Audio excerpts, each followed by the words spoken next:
Kaya pala ganito ang naging resulta ng kapalaran ko. Kasi alam ng Diyos na kaya ko. Sa edad kong to, napagod na akong magmadali. Kaya lahat ng ginagawa ko ngayon, ini-enjoy ko na lang. Siguro sa dami na rin ng aking pinagdaanan, napagtanto ko na ang buhay ay mas malawak at mas mahiwaga pa sa mga problemang dumarating sa buhay natin. Tumatanda na tayo, baka sa kakahabol natin sa masagana at maayos na buhay, ay hindi na natin na-enjoy ang buhay. Baka nabubuhay na lang tayo dahil nape-pressure tayo sa sasabihin ng ibang tao. Marami na rin akong mga naging maling desisyon sa buhay, pero lahat yun nagsilbing aral sa akin at natuto ako sa mga pagkakamali ko. May mga taong sobra nating mamahalin at bibigyan ng halaga, pero ibabalik lang sa atin ay kabiguan at matinding trauma.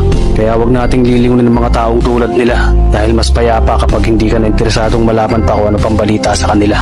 At wag mong idepende ang sarili mo sa kahit kanino. Tandaan mo, kahit sarili mong anino, iiwan ka din nito kapag madilim na ang paligid mo. Kailangan natin matutunan na wag ikumpara ang sarili natin sa iba dahil hindi natin laban ang laban nila. Karera mo to, hindi nila karera.